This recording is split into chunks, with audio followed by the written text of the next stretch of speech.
ಪ್ರಾರಂಭ ಮಾಡೋಕ್ಕಿಂತ ಮುಂಚೆ ಈ ಭಾಗದ ನಡೆದಾಡದ ದೇವರು ಸಿದ್ದೇಶ್ವರ ಸ್ವಾಮೀಜಿ ಅವರ ಪಾದಗಳಿಗೆ ತೊಡಗೊಟ್ಟು ಇವತ್ತು ಈ ಒಂದು ಕಾರ್ಯಕ್ರಮದಲ್ಲಿ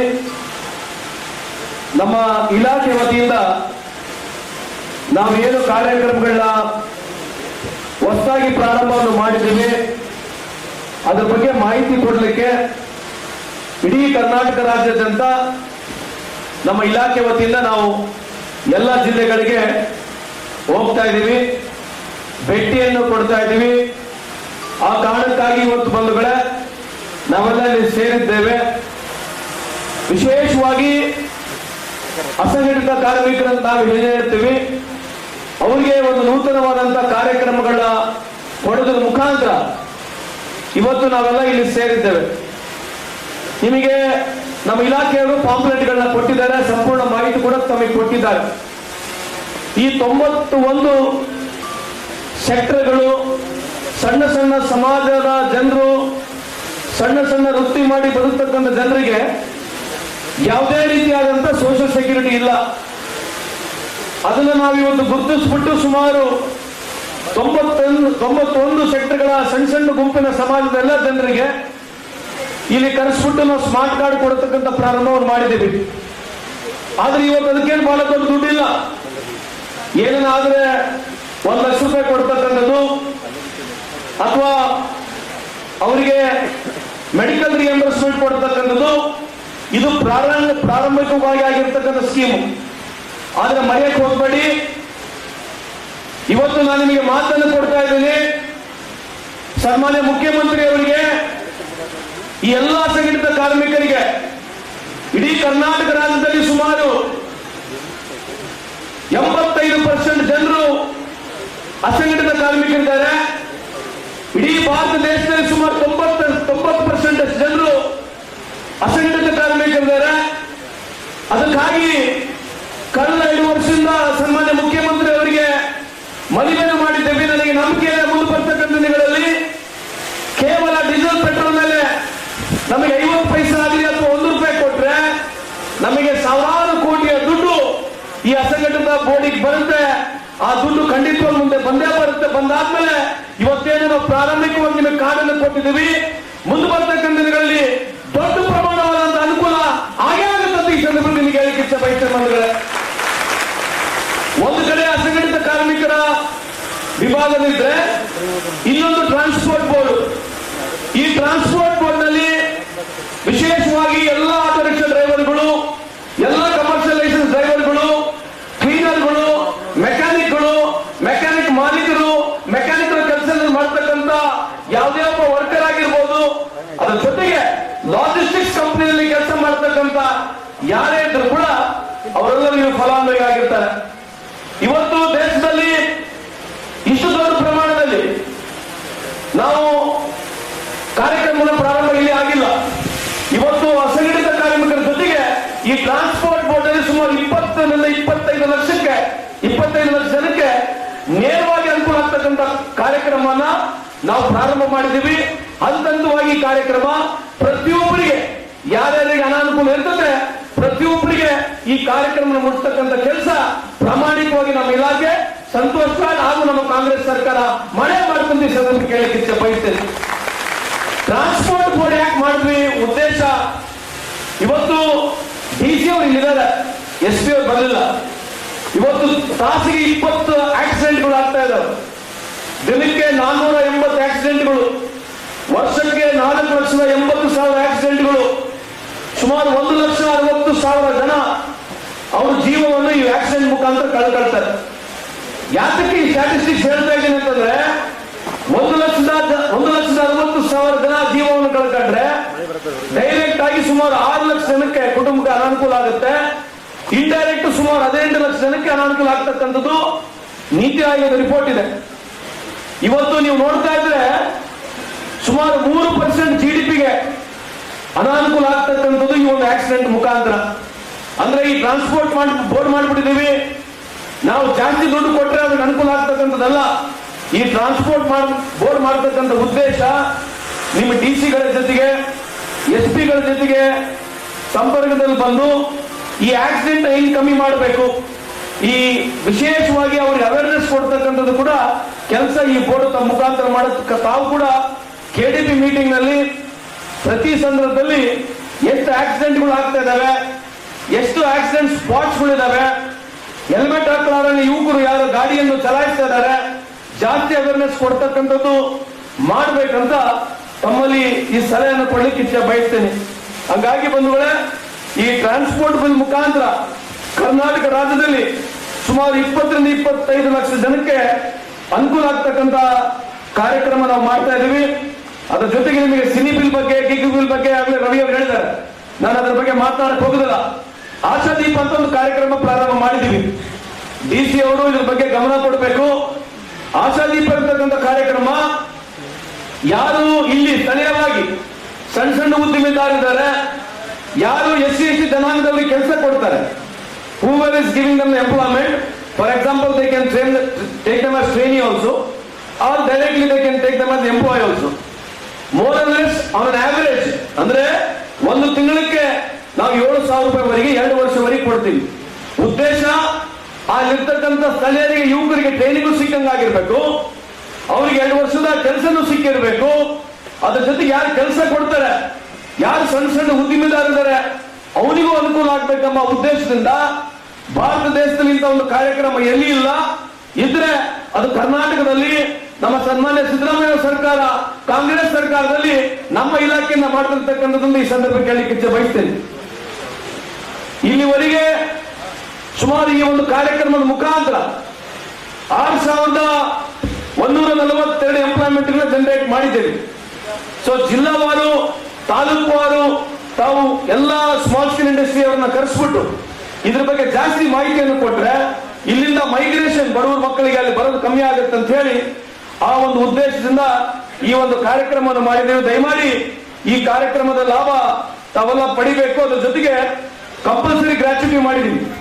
ಯಾವುದೇ ಉದ್ಯಮಿದಾರ ಯಾರು 20ಕ್ಕಿಂತ ಜಾಸ್ತಿ ಎಂಪ್ಲಾಯೀಸ್ ಇದ್ದಾರೆ ಅವರ ಹತ್ರ, ಅದ್ರ ಜೊತೆಗೆ 5 ವರ್ಷ ಮೇಲೆ ಕಂಪಲ್ಸರಿ ಅವ್ರಿಗೆ ಗ್ರಾಚ್ಯುಟಿ ಕೊಡಲೇಬೇಕಾಗತ್ತೆ. ಅದಕ್ಕೆ ಇಂಟರ್ಲಿಂಕ್ಡ್ ಬೇಸ್ ಯಾರ್ಯಾವ ಉದ್ಯಮಿದಾರ ಯಾರು ಕೆಲಸ ಕೊಡ್ತಾ ಇದ್ದಾರೆ ಅವರಿಗೆ ಸರ್ವೇ ಸಮಾನವಾಗಿ ಒಂದು ಪ್ರಾಕ್ಟೀಸ್ ಮುಖಾಂತರ ಒಂದು ಇನ್ಶೂರೆನ್ಸ್ ನ ಕ್ರಿಯೇಟ್ ಮಾಡಬೇಕು. ಅವರು 20 ಜನಕ್ಕೂ ಜಾಸ್ತಿ ಕೆಲಸ ಮಾಡ್ತಿದ್ರೆ ಅವ್ರ ಹತ್ರ ಅವನು ಕಂಪಲ್ಸರಿ ಗ್ರಾಚ್ಯುಟಿ ಇನ್ಶೂರೆನ್ಸ್ ನ ತಗೋಬೇಕು. ನಾಳೆ ಅವರಲ್ಲಿ ಏನಾದ್ರು ವ್ಯತ್ಯಾಸ ಆದ್ರೆ ಆ ಗ್ರಾಚ್ಯುಟಿ ದುಡ್ಡು ನೇರವಾಗಿ ಅವನಿಗೆ ಹೋಗ್ತಕ್ಕಂಥದ್ದು ಆಗ್ಬೇಕಂತ ಹೇಳಿ ಪ್ರಾರಂಭ ಮಾಡಿದ್ದೀವಿ. ಸುಮಾರು 18,000 ಕಂಪನಿ ಇದ್ರೆ 6,000 ಕಂಪನಿಗಳು ಇದಕ್ಕೆ ಆಲ್ರೆಡಿ ಸಂಪೂರ್ಣವಾಗಿ ಇದನ್ನ ಕಂಡೀಷನ್ ಪ್ರಕಾರ ಅವರು ಒಪ್ಪಿ ಆಲ್ರೆಡಿ ಇದನ್ನ ನಡೆಸ್ತಾ ಇದ್ದಾರೆ. ಕೆಲವರಿಗೆ ಅನಾನುಕೂಲ ಆಗುತ್ತೆ, ಯಾಕಂದ್ರೆ ಒಂದೇಟಿಗೆ ಅಷ್ಟು ಜನರು ಗ್ರಾಚ್ಯುಟಿ ಇನ್ಶೂರೆನ್ಸ್ ಕಟ್ಟಬೇಕಂದ್ರೆ ತೊಂದರೆ ಆಗುತ್ತೆ. ನಾವು ಟೈಮ್ ಲಿಮಿಟ್ ನ ಕೊಡ್ತಾ ಇದೀವಿ. ಇದನ್ನು ಕೂಡ ತಾವು ಸ್ವಲ್ಪ ಲುಕ್ ಮಾಡಬೇಕು. ಎವ್ರಿ KDP ಮೀಟಿಂಗ್ ನಲ್ಲಿ ಇದು ನಮ್ಮ ಇಲಾಖೆಯ KDP ಮೀಟಿಂಗ್ ನಲ್ಲಿ ನಮ್ಮ ಆಫೀಸರ್ ಕರೆಸಿ ಎಷ್ಟು ಮಟ್ಟಿಗೆ ಟಾರ್ಗೆಟ್ ಅಚೀವ್ ಆಗ್ತಿದ್ದಾರೆ ಅಂತ ತಾವು ಕೂಡ ಇದನ್ನ ಕೇಳಬೇಕಂತ ಈ ಸಂದರ್ಭ ಕೇಳಲಿಕ್ಕೆ ಇಚ್ಛೆ ಬಯಸ್ತೇನೆ. ಕೊನೆಯದಾಗಿ ಬೀದರ್ ಮಾಡಲ್ ಮಾಡ್ತಾ ಇದ್ದೀವಿ ಅಂದ್ರೆ ಸೊಸೈಟಿ ಏನು ಹೊರಗುತ್ತಿಗೆ ನೌಕರು ಇಡೀ ಕರ್ನಾಟಕ ರಾಜ್ಯದಲ್ಲಿ ಎಲ್ಲಾ ಇಲಾಖೆಯಲ್ಲಿದ್ದಾರೆ. ಹೊರಗುತ್ತಿಗೆ ನೌಕರರು ಸರ್ಕಾರದ ಇಲಾಖೆಯಲ್ಲಿ ಸುಮಾರು ಲಕ್ಷಾಂತರ ಜನರು ಕೆಲಸ ಮಾಡ್ತಾ ಇದ್ದಾರೆ. ನಾವು DC ಅವರ ನೇತೃತ್ವದಲ್ಲಿ ಸೊಸೈಟಿ ಮಾಡ್ತಾ ಇದೀವಿ. ಅಂದ್ರೆ ಆ ಜಿಲ್ಲೆಗೆ ಸಂಬಂಧಪಟ್ಟಿರ್ತಕ್ಕಂಥ ನಮ್ಮ ಇಲಾಖೆ, ಸರ್ಕಾರದ ಎಲ್ಲಾ ಇಲಾಖೆಯಲ್ಲಿ ಕೆಲಸ ಮಾಡತಕ್ಕಂಥ ಪ್ರತಿಯೊಬ್ಬರು ನೌಕರರು ನೇರವಾಗಿ ಆ ಸೊಸೈಟಿನಲ್ಲಿ ರಿಜಿಸ್ಟರ್ ಮಾಡಿರ್ತಾರೆ. DC ಅವರ ನೇತೃತ್ವದಲ್ಲಿ ಆ ಸೊಸೈಟಿ ಇರುತ್ತೆ. ಇನ್ನು ಮುಂದುಗಡೆ ದುಡ್ಡು ಯಾವುದೇ ಕಾಂಟ್ರಾಕ್ಟರ್ ಹೋಗೋದಿಲ್ಲ, ಯಾವುದೇ ಔಟ್ಸೋರ್ಸ್ ಏಜೆನ್ಸಿಗೆ ಹೋಗೋದಿಲ್ಲ. ದುಡ್ಡು ನೇರವಾಗಿ ಸೊಸೈಟಿಗೆ ಬರುತ್ತೆ. ಸೊಸೈಟಿಯಿಂದ ನಿಮಗೆ ದುಡ್ಡು ಬರ್ತಕ್ಕಂಥ ಕೆಲಸ ನಾವು ಮಾಡ್ತಾ ಇದ್ದೀವಿ ಮುಂದೆ ಬರ್ತಕ್ಕಂಥ ಈ ಸಂದರ್ಭಕ್ಕೆ ಕೇಳಲಿಕ್ಕೆ ಬಯಸ್ತೇನೆ. ಇವತ್ತು ನಮ್ಮ ಇಲಾಖೆಯ ಹಲವಾರು ಕಾರ್ಯಕ್ರಮಗಳು ನಾವು ಮಾಡುವ ಜೊತೆಗೆ ಇವತ್ತು ನಮ್ಮ ಸರ್ಕಾರ 5 ಗ್ಯಾರಂಟಿಗಳನ್ನ ಕೊಟ್ಟಿದೆ. ಇವತ್ತು ಬಿಜೆಪಿ ಅವರು ಟೀಕೆ ಮಾಡ್ತಾ ಇದ್ದಾರೆ ನಮ್ಮ 5 ಗ್ಯಾರಂಟಿ ಬಗ್ಗೆ. 5 ಗ್ಯಾರಂಟಿ ಯಾಕೆ ಕೊಟ್ಟರು, ಜನ ಕೇಳಿಲ್ಲ, ಯಾರು ಅರ್ಜಿನ ಹಾಕಿಲ್ಲ ಅಂತ ಹೇಳ್ತಾರೆ. ಆದ್ರೆ ತಾವು ಯೋಚನೆ ಮಾಡಿ ನೋಡ್ಬೇಕಿರ್ತಕ್ಕಂಥ ಪ್ರತಿಯೊಬ್ಬರು ಈ 5 ಗ್ಯಾರಂಟಿ ಒಂದು ವರ್ಷಕ್ಕೆ 60,000 ಕೋಟಿ ರೂಪಾಯಿ ಖರ್ಚು ಮಾಡ್ತಾ ಇದೀವಿ. ಎಷ್ಟು ಗಟ್ಟಿಗೆ ಹೇಳ್ರವ ತಾಯಿ? 60,000 ಕೋಟಿ ವರ್ಷಕ್ಕೆ. ಮೊನ್ನೆ ತಾನೇ 500 ಕೋಟಿ ಹೆಣ್ಮಕ್ಳು. ಎಷ್ಟು? ನಮ್ಮ ಸರ್ಕಾರ ಬಂದ ನಂತರ ಶಕ್ತಿ ಯೋಜನೆ ಕಾರ್ಯಕ್ರಮದಲ್ಲಿ 500 ಕೋಟಿ ಹೆಣ್ಮಕ್ಳು 2 ವರ್ಷದ ಅವಧಿಯಲ್ಲಿ ಉಚಿತವಾಗಿ ಎಲ್ಲಾ ಬಸ್ಗಳಲ್ಲಿ ಪ್ರಯಾಣ ಮಾಡಿ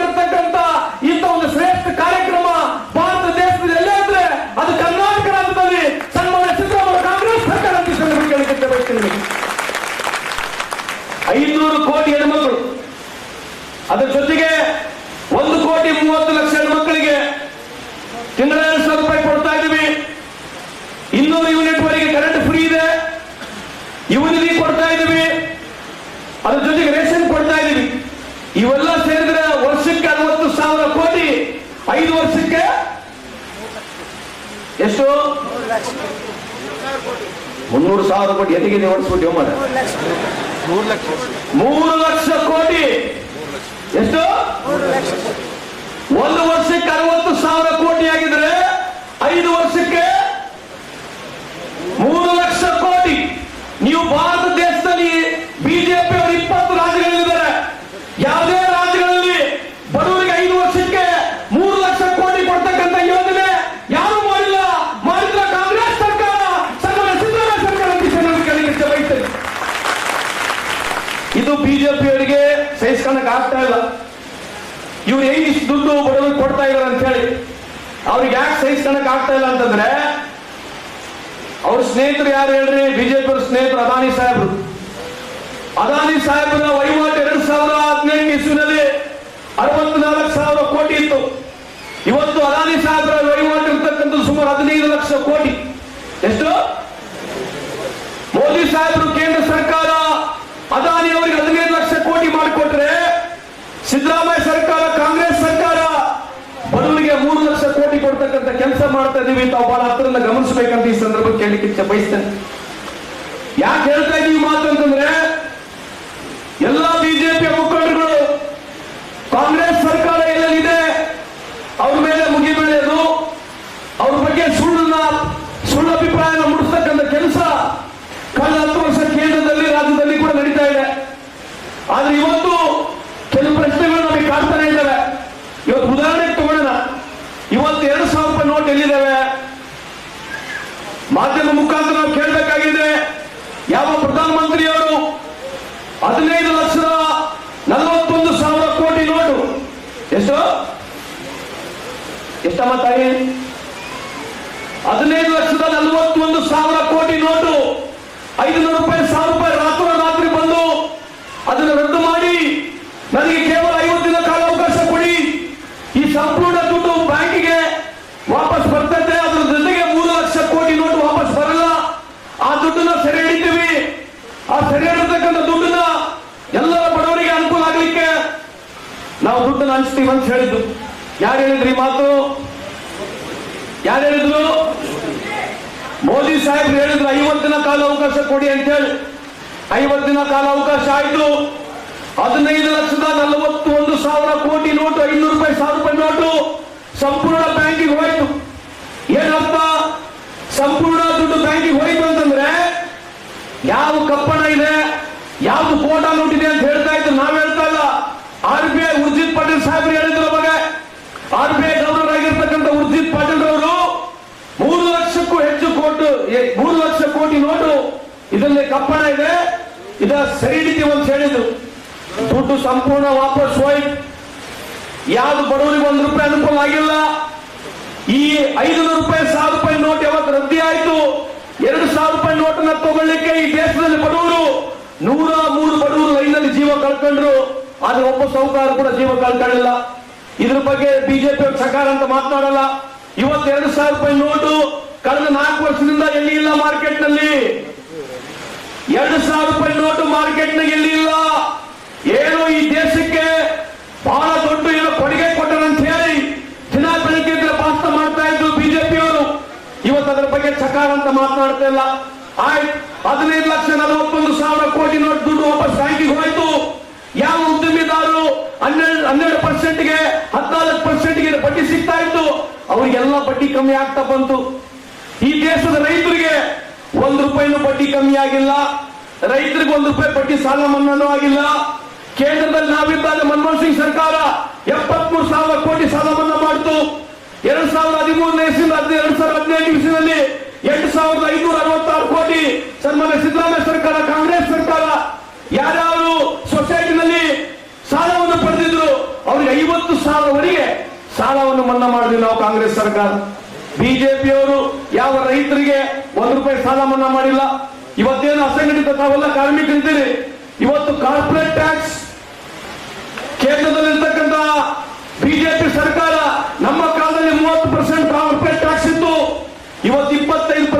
ಕಾರ್ಪೊರೇಟ್ ಟ್ಯಾಕ್ಸ್ ಅನ್ನು ತಂದಿದ್ದಾರೆ. ಅದರಿಂದ ನೇರವಾಗಿ ಸುಮಾರು 11 ಲಕ್ಷ ಕೋಟಿ ಆ ಕಾರ್ಪೊರೇಟ್ ಟ್ಯಾಕ್ಸ್ ಅವರಿಗೆ ಸೌಕರ್ಯ ಉಳಿತಾ ಇದೆ. ಅದ್ರ ಜೊತೆಗೆ 14 ಲಕ್ಷ ಕೋಟಿ ಎಷ್ಟು 14 ಲಕ್ಷ ಕೋಟಿ ಉದ್ಯಮಿದಾರ ಸಾಲ ಮನ್ನಾ ಆಗಿದೆ. ಇದನ್ನ ಬಿಜೆಪಿಯವರು ಮಾಡಿರ್ತಕ್ಕಂಥ ಕೆಲಸಗಳು ತಾವು ಹತ್ರದಿಂದ ನೋಡ್ಬೇಕು. ವಿಶೇಷವಾಗಿ ಪತ್ರಿಕಾ ಮಾಧ್ಯಮದವರು ಈ ಪ್ರಶ್ನೆಗಳನ್ನ ಅವರಿಗೆ ಕೇಳಬೇಕು. ಈ ದೇಶದಲ್ಲಿ ಕಳೆದ 10 ವರ್ಷದಲ್ಲಿ 1,77,000 ರೈತರು ಆತ್ಮಹತ್ಯೆ ಮಾಡ್ಕೊಂಡಿದ್ದಾರೆ. ಇದ್ರ ಬಗ್ಗೆ ಇಲ್ಲಿ ಚರ್ಚೆನೇ ಇಲ್ಲ. ಈ ದೇಶದಲ್ಲಿ ಯುವಕರು ಕೆಲಸ ಇಲ್ಲ ಅಂತ ಹೇಳಿ, ಎಂಪ್ಲಾಯ್ಮೆಂಟ್ ಇಲ್ಲ ಅಂತ ಹೇಳಿ ದೇಶದಲ್ಲಿ ಕಳೆದ 10 ವರ್ಷದಿಂದ 1,03,000 ಯುವಕರು ಆತ್ಮಹತ್ಯೆ ಶರಣಾಗಿದ್ದಾರೆ. ಇದ್ರ ಬಗ್ಗೆ ಇಲ್ಲಿ ಚರ್ಚೆ ಇಲ್ಲ. ಯಾಕೆ ಹೇಳ್ತಾ ಇದೀವಿ ಅಂತಂದ್ರೆ ಇದ್ರ ಬಗ್ಗೆ ಚರ್ಚೆ ಆಗ್ಬೇಕು. ಇದು ದೇಶದ ವ್ಯವಸ್ಥೆ ಏನು ಎಲ್ಲ ಸರಿ ಇದೆ ಅಂತ ಹೇಳಕ್ ಆಗಲ್ಲ. ಕರ್ನಾಟಕದಲ್ಲಿ ಕೂಡ ನಾವೆಲ್ಲ ಸರಿ ಇದೆ ಅಂತ ಹೇಳೋದಿಲ್ಲ. ಆದ್ರೆ ಯಾವ ವ್ಯವಸ್ಥೆಗಳು ಸರಿ ಇದೆ, ಯಾವ ವ್ಯವಸ್ಥೆಗಳು ಸರಿ ಇಲ್ಲ, ಅದ್ರ ಬಗ್ಗೆ ಚರ್ಚೆ ಆಗ್ತಕ್ಕಂಥದ್ದು ಆಗ್ಬೇಕಂತ ಈ ಸಂದರ್ಭದಲ್ಲಿ ಕೇಳಲಿಕ್ಕೆ ಬಯಸ್ತೇನೆ ಬಂದ. ಅದಕ್ಕಾಗಿ ಇವತ್ತು ನಾವು ವಿಶೇಷವಾಗಿ ಎಲ್ಲ ರೈತರಿಗೆ, ಯುವಕರಿಗೆ, ಎಲ್ಲ ಶ್ರಮಿಕ ವರ್ಗದವರಿಗೆ ಅನುಕೂಲ ಆಗ್ಬೇಕಂತ ಹೇಳಿ ನಮ್ಮ ಸರ್ಕಾರದ ಕಾರ್ಯಕ್ರಮಗಳು 2 ವರ್ಷ ಅವಧಿಯಲ್ಲಿ ಸಾವಿರಾರು ಕೋಟಿಯಲ್ಲಿ ಜನರಿಗೆ, ಬಡವರಿಗೆ ಅನುಕೂಲ ಆಗ್ತಕ್ಕಂಥ ಕೆಲಸಗಳನ್ನ ಮಾಡಿದ್ದೀವಿ. ಇವತ್ತು ನಾವು ಸುಮಾರು 8ನೇ ಜಿಲ್ಲೆಗೆ ಬರ್ತಾ ಇರೋದು. ಇವತ್ತು 8ನೇ ಜಿಲ್ಲೆಗೆ ಬರ್ತಕ್ಕಂಥದ್ದು ಇಂಥ ಒಂದು ಕಾರ್ಯಕ್ರಮ. ಯಾಕಂದ್ರೆ ನಮ್ಮ ಇಲಾಖೆಯಲ್ಲಿ ಇಂಥ ಒಂದು ಕಾರ್ಯಕ್ರಮ ಯಾವತ್ತು ಮಾಡಿಲ್ಲ. ಇಷ್ಟೆಲ್ಲ ಜನಕ್ಕೆ ಸೇರಿಸಿ ಸಾವಿರಾರು ಸಂಖ್ಯೆಯಲ್ಲಿ ಜನ ಸೇರಿಸ್ತಕ್ಕಂಥ ನಮ್ಮ ಇಲಾಖೆ ಯಾವತ್ತು ಮಾಡಿಲ್ಲ.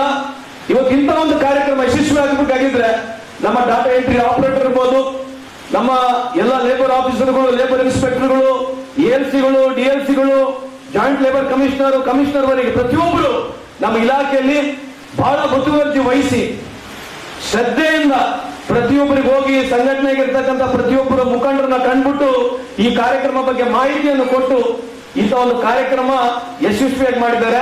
ಅದಕ್ಕೆ ನಿಮ್ಮೆಲ್ಲರ ಪರವಾಗಿ, ನನ್ನ ವೈಯಕ್ತಿಕ ಪರವಾಗಿ, ಸರ್ಕಾರದ ಪರವಾಗಿ ಅವರೆಲ್ಲರಿಗೂ ನಾನು ಅಭಿನಂದನೆ ಸಲ್ಲಿಸಲಿಕ್ಕೆ ಇಚ್ಛೆ ಬಯಸ್ತೇನೆ. ನಮ್ಮ ಗುರಿ ಇರ್ತಕ್ಕಂಥದ್ದು ಬಡವರಿಗೆ ಅನುಕೂಲ ಆಗಬೇಕು. ಈ ಅಸಂಘಟಿತ ಕಾರ್ಮಿಕರು ಏನಿದ್ದಾರೆ ಕರ್ನಾಟಕ ರಾಜ್ಯದಲ್ಲಿ ಸುಮಾರು 85% ಅಸಂಘಟಿತ ಕಾರ್ಮಿಕರು ಏನಿದ್ದಾರೆ ಅವರಿಗೆ ಅನುಕೂಲ ಆಗ್ತಕ್ಕಂಥ ಕೆಲಸ ನಾವು ಮಾಡ್ತೀವಿ. ಇವತ್ತು ಪ್ರಾರಂಭಿಕವಾಗಿ ನಾವು ಸ್ಮಾರ್ಟ್ ಕಾರ್ಡ್ಗಳನ್ನ ಕೊಡ್ತಾ ಇದೀವಿ.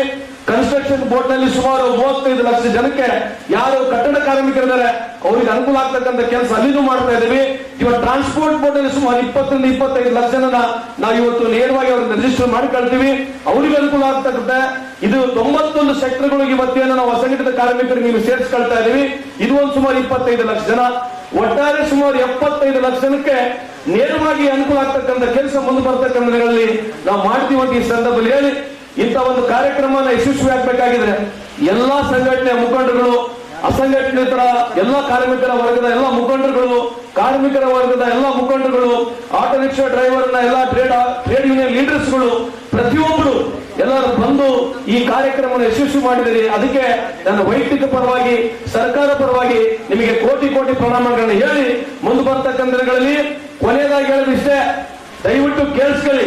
ಇದು ಯಾವುದು ಬಿಜೆಪಿ ದುಡ್ಡಲ್ಲ, ಕಾಂಗ್ರೆಸ್ ದುಡ್ಡಲ್ಲ. ಇದ್ಯಾವುದು ಕೇಂದ್ರದಿಂದ ಬರ್ತಕ್ಕಂಥದ್ದು ಅಥವಾ ರಾಜ್ಯದಿಂದ ಬರ್ತಕ್ಕಂಥ ದುಡ್ಡುಗಳು, ಸರ್ಕಾರಗಳು ಇದ್ದರೂ ಕೂಡ ಈ ದುಡ್ಡು ಯಾರು? ಕೆರೆ ನೀರು ಯಾವುದೇ ಸರ್ಕಾರ ಆಗಿರ್ಲಿ, ಯಾವುದೇ ಸರ್ಕಾರ ಕೇಂದ್ರದಲ್ಲಿರ್ಲಿ, ರಾಜ್ಯದಲ್ಲಿರ್ಲಿ, ದುಡ್ಡುಗಳು ಕೊಡ್ತಕ್ಕಂಥದ್ದು ನಿಮ್ಮ ದುಡ್ಡು. ಕೊನೆಯದಾಗಿ GST ಬಗ್ಗೆ ಹೇಳ್ತೀನಿ. ಈ GST ಎಲ್ಲಿಗೆ ಬಂದ್ಬಿಟ್ಟಿದೆ ಅಂತಂದ್ರೆ ಈ ದೇಶದಲ್ಲಿ ಪ್ರತಿಯೊಬ್ಬರು ಸೊಂಡಿಗೆ ಮಾಡೋದು GST ಕೊಡ್ಬೇಕು, ಕೊಡ್ತದಿಲ್ಲ. ಸೋಡಾ ಬಾಟ್ಲಿ ಹೊಡೆದು GST ಕೊಡ್ಬೇಕು. ಹಾಲು, ಮೊಸರು, ತುಪ್ಪ, ಉದ್ದಿನ ಕಡ್ಡಿ, ಅರ್ಶನ, ಸುಡುಗಾಡಿಗೆ ಹೋಗಿ ನೀವು ತೆಂಗಿನಕಾಯಿ ಹೊಡೆದು ಕೂಡ GST ಕೊಡ್ಬೇಕು. ಇವತ್ತು ಆ ವ್ಯವಸ್ಥೆಯಲ್ಲಿ ನಾವು ಬಂದಿದ್ದೀವಿ. ಯಾಕೆ ಹೇಳ್ತಾ ಇದ್ದೀನಿ? ಪತ್ರಿಕಾ ಮಾಧ್ಯಮದ ದಯವಿಟ್ಟು ಕೇಳಿಸ್ಕೊಳ್ಳಿ.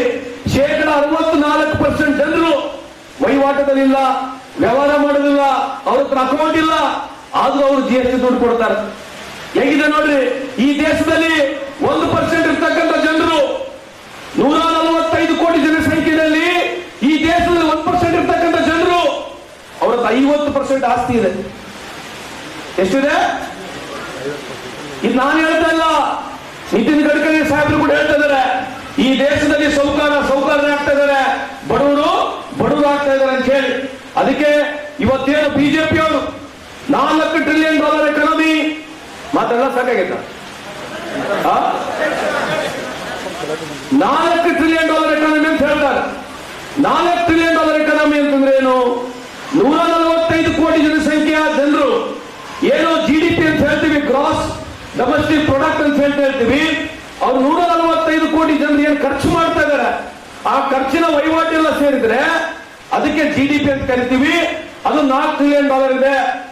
ಏನು ಜಪಾನಿಗೆ ಸೈಡ್ ನೋಡ್ಬಿಟ್ಟಿವಿ ನಾವು, ಜಪಾನಿಗೆ ಸೈಡ್ ನೋಡಿದೀವಿ ಅಂತ ಹೇಳಿ ದಿನ ಬೆಳಗ್ಗೆ ಬಿಜೆಪಿ ಟ್ವಿಟರ್ ಮುಖಾಂತರ, ವಾಟ್ಸಪ್ ಮುಖಾಂತರ, ಟಿವಿ ಮುಖಾಂತರ ಹೇಳ್ಕೊಳ್ತಿದ್ದಾರೆ.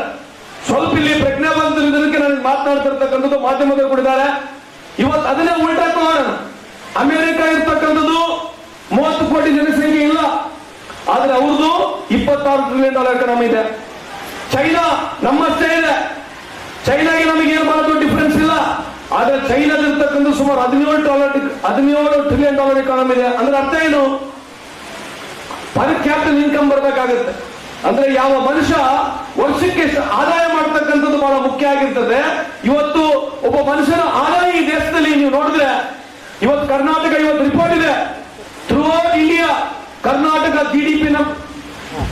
ಜಿಡಿಪಿ ಜೊತೆಗೆ ಇವತ್ತು per capital income, average income 2 ಲಕ್ಷಕ್ಕೆ ಇರ್ತಕ್ಕಂಥ ಸ್ಟೇಟ್ ಯಾವುದೇ ಅಂದ್ರೆ ಇಡೀ ಭಾರತ ದೇಶದಲ್ಲಿ ಅದು ಕರ್ನಾಟಕ ರಾಜ್ಯ ಅಂತ ಈ ಸಂದರ್ಭ ಕೇಳಲಿಕ್ಕೆ ಬಯಸ್ತೇನೆ. ಅಂದ್ರೆ ಏನರ್ಥ? 2 ಲಕ್ಷ ರೂಪಾಯಿ ಪರ್ ಕ್ಯಾಪಿಟಲ್ ಪರ್ ವರ್ಷಕ್ಕೆ. ಅಂದ್ರೆ ಒಬ್ಬ ಮನುಷ್ಯ 1 ವರ್ಷಕ್ಕೆ 2 ಲಕ್ಷ ರೂಪಾಯಿ ದುಡಿತಿದೆ ಅನ್ನೋದು ಕರ್ನಾಟಕ ನಂಬರ್ 1 ಇವತ್ತು GDP ಬಗ್ಗೆ ಏನೋ ಇವತ್ತು ಬಿಜೆಪಿ ಮಾತನಾಡ್ತಾ ಇದ್ದಾರೆ. ಅದ್ರ ಜೊತೆಗೆ ಪರ್ ಕ್ಯಾಪಿಟಲ್ ಇನ್ಕಮ್ ಬಗ್ಗೆ ನಾವು ಏನ್ ಮಾತನಾಡ್ತಾ ಇದೀವಿ, ನಮ್ಮ ದೇಶದ ಸೌಕರ್ಯಗಳು ಒಂದು 10% ಮಾಡ್ತಕ್ಕಂಥ ವಹಿವಾಟನ್ನು ನಾವು ತೆಗೆದುಬಿಟ್ರೆ GDP ನಲ್ಲಿ ಪ್ರತಿಯೊಬ್ಬರಿಗೆ ಕನಿಷ್ಠ 1.5 ಲಕ್ಷ ರೂಪಾಯಿ ಕೂಡ ವರ್ಷದಲ್ಲಿ ಸಿಗೋದಿಲ್ಲ. ಬಿಹಾರ್ ಇರ್ತಕ್ಕಂಥ ರಾಜ್ಯಗಳಲ್ಲಿ 43,000 ರೂಪಾಯಿ ಪರ್ ಕ್ಯಾಪಿಟಲ್ ಇನ್ಕಮ್.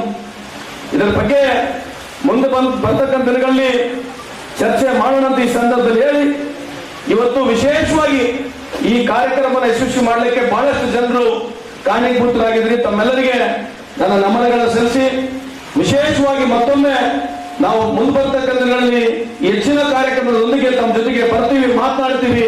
ಈ ನಮ್ಮ ಸರ್ಕಾರದ ನಮ್ಮ ಇಲಾಖೆಯ ಕಾರ್ಯಕ್ರಮಗಳನ್ನು ದಯಮಾಡಿ ತಾವು ಇದನ್ನ ಸದುಪಯೋಗ ಪಡಿಸ್ಕೋಬೇಕಂತ ಈ ಸಂದರ್ಭದಲ್ಲಿ ಹೇಳಿ, ಮತ್ತೊಮ್ಮೆ ಇಲ್ಲಿ ಸೇರಿರ್ತಕ್ಕಂಥ ಪ್ರತಿಯೊಬ್ಬರು ಎಲ್ಲ ಸಂಘಟಿತ ನನ್ನ ವಿಶೇಷವಾಗಿ ನನ್ನ ಕುಟುಂಬಸ್ಥರಂತ ನಾನು ಈ ಸಂದರ್ಭದಲ್ಲಿ ಹೇಳಿ ನಿಮ್ಮೆಲ್ಲರ ಆಶೀರ್ವಾದವನ್ನು ಕೋರಿ 2 ಮಾತನ್ನು ಮುಗಿಸ್ತೀನಿ. ಜೈ ಹಿಂದ್, ಜೈ ಕರ್ನಾಟಕ.